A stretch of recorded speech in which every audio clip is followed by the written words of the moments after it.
So we've learned how to FOIL things, so to take something like this, or something like x plus 2x minus 3, and turn it into a quadratic by distributing.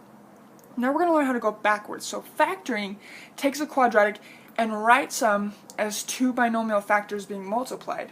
So what I'm going to show you, I refer to as the AC method, or a nickname for it is the rainbow, and you're going to see why. So we know from earlier that we have three coefficients in a quadratic, and they're referred to as A, B, C. So in the AC method, you're going to take and find your AC. Well, that takes timesing the A and timesing the C together. 1 times 8 is 8. Well, now we're going to list factors that times to make 8. That's 1 and 8, negative 1 and negative 8, 2 and 4, negative 2 and negative 4. Here's our 4 options. From this list, we need to find a set of options that when added together make our B, or 9. Well, that happens to be this first one, because if I add the others, I get negative 9, 2 and 4 make 6, and negative 2 and negative 4 make negative 6. So this is our only one that works.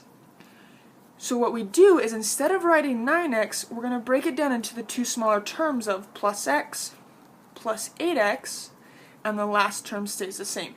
So what I've done is, instead of 9x, I've inserted those two factors, and it doesn't matter what order they're in. What this does is it expands our quadratic to 4 terms, but notice if I add these two together, I'm right back to where I started. I haven't changed the function. What I'm doing is, by making 4 terms, I can group them in pairs of 2. Now I see what's common that comes out.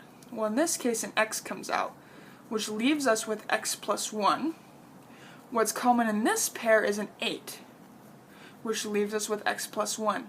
These match. That's what you want. They become one term. What you pulled out front becomes the other. So factoring this would look like this, and if you were to FOIL this out, you would get this. That's how they go back and forth from each other. So let's do 4 more quick examples. So say we have x squared plus 5x minus 24. Well, our AC is 1 times negative 24, which is negative 24. Factors that add to 5. Well, if I'm timesing two things together to get a negative, one has to be positive and one has to be negative. But if I want to add them together and get a positive 5, the bigger one has to be positive. So something like 24 and negative 1 would give us this, but it doesn't give us 5.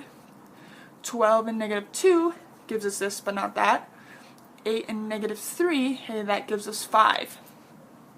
So instead of 5x, we're going to say plus 8x minus 3x minus 24. I now have my 4 terms. So grouping them in sets of 2, and that negative comes in with a 3. Common over here is an x, leaving us with x plus 8. Common over here is a negative 3, leaving us with x plus 8. The x plus 8's match. That's what we want. The x minus 3 is what we pulled out. They become our other term. So now, showing something like x squared plus 12x minus 45, our AC is equal to negative 45. Same idea as last time, factors that times negative 45 but add to equal 12. That's positive 45 and negative 1. Don't add to 12 yet. We could do positive 15 and negative 3. That adds to 12. So x squared plus 15x minus 3x minus 45. Group them in pairs of 2. What's common here, I can plot an x. That leaves me with x plus 15. What's common here is a negative 3. That leaves me with x plus 15. So what I have inside which matches is one term. What I pulled out front is my other term. Okay. Trying a couple more examples. X squared minus 20x plus 51. My AC is 51. Factors that times to 51 but add to 20 are something like negative 51 and negative 1. Negative 17 and negative 3. So we would say x squared minus 17x minus 3x plus 51. Group them in pairs of 2. What's common in the first set is an x, leaving us with x minus 17. What's common is the second set is a minus 3, leaving us with x minus 17. So I have x minus 3 and x minus 17 would be my two terms.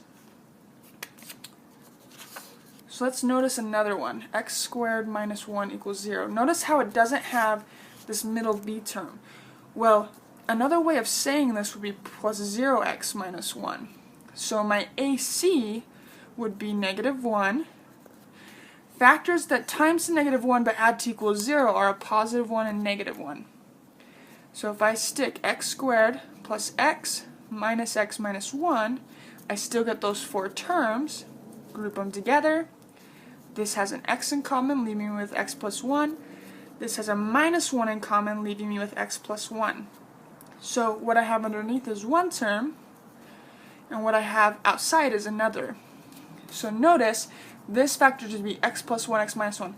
There's actually another way to do this type of quadratics, and we'll get into later. It's called factoring a difference of squares, if you want to look into it.